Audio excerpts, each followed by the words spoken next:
Alors nous sommes donc à Ho Chi Minh Ville, qui était communément appelée Saigon du temps de la colonisation française. D'ailleurs, elle s'appelle Ho Chi Minh Ville en l'honneur d'Ho Chi Minh, mais il faut savoir qu'il était déjà décédé quelques années auparavant quand elle a été rebaptisée. Alors c'est la capitale du Vietnam, elle est tout au sud et ça grouille de vie, ça grouille de monde. On appréhendait un petit peu de venir dans cette ville. Je suis bien contente qu'on n'ait plus la moto parce que sincèrement c'est vrai que la circulation, ça part dans tous les sens et il y a énormément de scooters. Vivre nos rêves. En 2015, nous réalisons un tour du monde d'1 an et demi. Ce voyage nous bouleverse en profondeur. Découvrir le monde à travers les yeux de nos enfants est une expérience magnifique. Mais plus encore, les voir grandir et être à leur côté est un trésor. On ne veut pas passer à côté de tout ça. Alors, nous décidons de changer de vie pour devenir nomades. Hors des sentiers battus, nous partons à l'aventure en famille partout dans le monde. Cette fois-ci, nous explorons l'Asie en moto. Abonne-toi pour suivre nos aventures et n'oublie pas, vis tes rêves.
Information comme quoi il y avait 8 millions de personnes qui vivaient à Ho Chi Minh Ville pour 10 millions de scooters.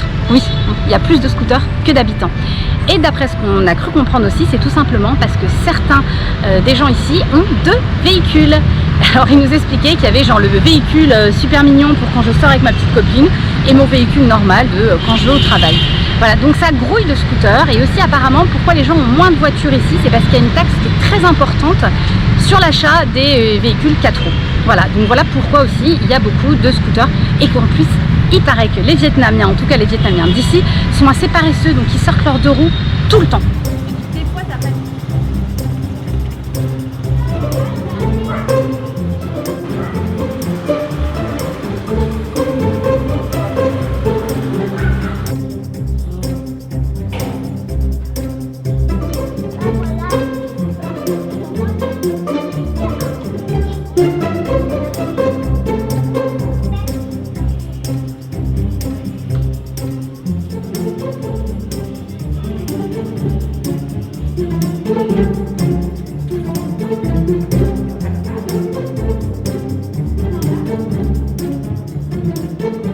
Alors on est dans le district 1 de Ho Chi Minh et Ho Chi Minh Ville.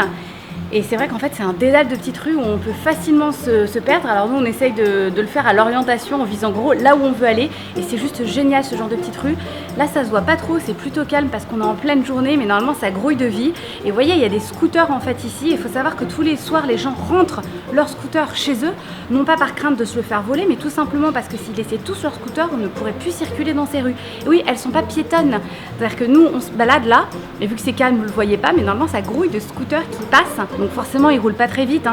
Et vous devez un peu slalomer avec les scooters et c'est assez impressionnant. Personnellement on adore ce genre de quartier hyper typique. On n'est pas loin d'une zone très touristique, mais en fait là ici vous voyez la vraie vie et on peut très vite se rendre compte que les maisons sont vraiment très étroites. Vous voyez les gens qui ont des pseudo-terrasses et ils sont là devant. Et on se rend compte que ici, dans cette ville, l'espace est un luxe. Il y a vraiment voilà, très peu d'espace pour chaque maison. Et c'est tout à fait intéressant pour nous. Vous le savez, on adore rencontrer les gens et voir la vraie vie. Et dans ce quartier, c'est le cas. Allez, on continue parce que je suis pas sûre que ça soit la bonne rue. On va tester. C'est parti ?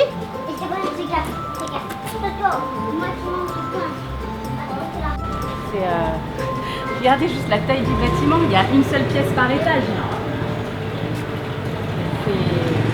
C'est impressionnant.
Alors, qu'est-ce qu'on a appris d'autre aussi dans cette ville et qu'on voulait partager avec vous? Alors, on vous a montré des superbes petites ruelles dans le district 1 où on peut facilement se perdre concrètement, et elles sont vraiment sympathiques. Et comme on vous l'a dit, il y a plein de scooters qui passent dans la journée, donc il faut faire assez attention. Et puis la réflexion qu'on s'est fait avec Fred, c'est que c'est une énorme ville, ça grouille de monde, et pourtant on voit plein de parcs comme celui dans lequel on se trouve à l'heure actuelle. Donc il y a quand même vraiment moyen de se trouver des zones où on est à l'ombre, où les enfants peuvent se poser, où il y a des parcs, parce que voilà, quand on voyage avec des enfants, c'est vrai aussi que c'est sympa de les emmener dans un parc de jeux, se dégourdir. Et on trouve ça très très très agréable. Donc on appréhendait cette ville et au final, on est quand même agréablement surpris.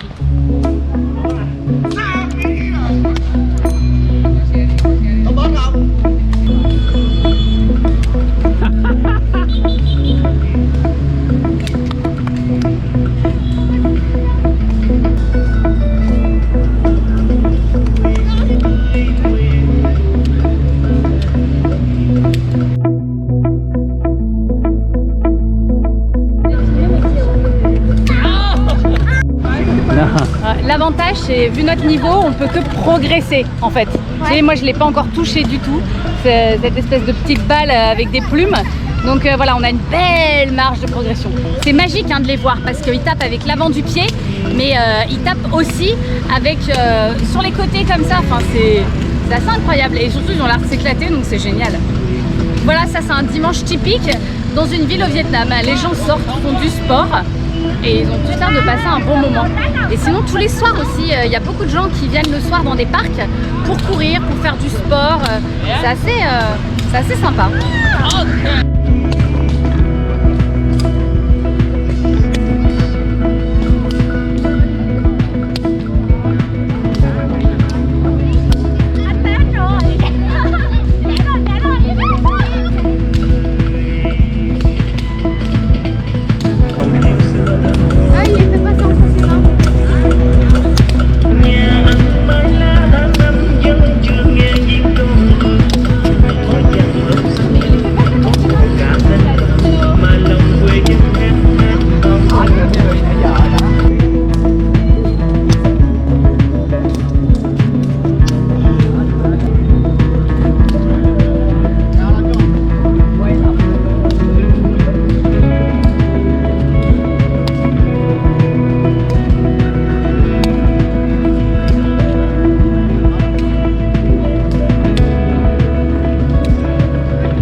fait des courses pour vraiment pas cher et en plus on a un petit appartement donc on cuisine et bah, c'est juste un bonheur de te faire tes propres brocolis ou... Je crois que les voyageurs comprendront ce genre de choses hein.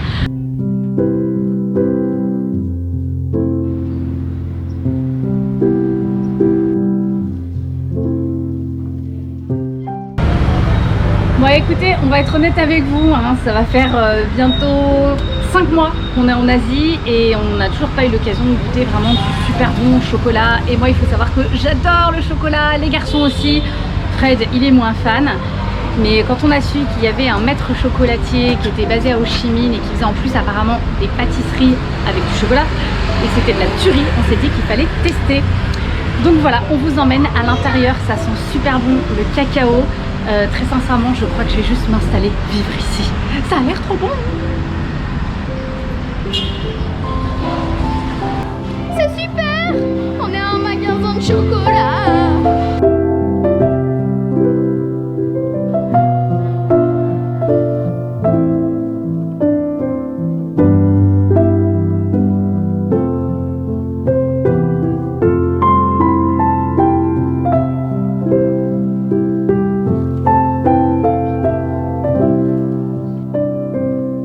Après l'effort, je ne sais pas vraiment quel effort on a fait en vrai, le réconfort.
Alors Ho Chi Minh Ville, qui était avant Saigon du temps de la colonisation française, et d'ailleurs pour la petite histoire, Ho Chi Minh n'a pas connu cette ville à partir du moment où elle a été appelée Ho Chi Minh. Je reprends, ça ne veut rien dire. Tu feras y aller avant, tu me dis quand c'est prêt.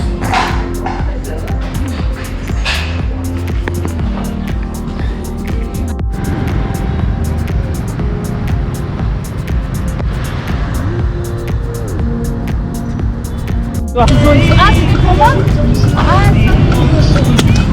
Oh. Mais pour qui c'est ça? Ah mais moi je me pousse. Ah j'aimerais bien qu'il me pousse. Esteban, tu le pousses? Ah. Après ma démonstration, c'est à toi de le faire, maman. Tu peux refaire s'il te plaît? Mais t'es ta méga force. D'accord, mais une fois que tu l'as fait, on fait le jeu qui joue à 3 en même temps.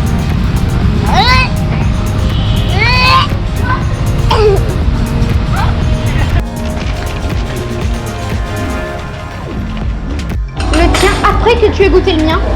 Tu goûter moi aussi les recettes.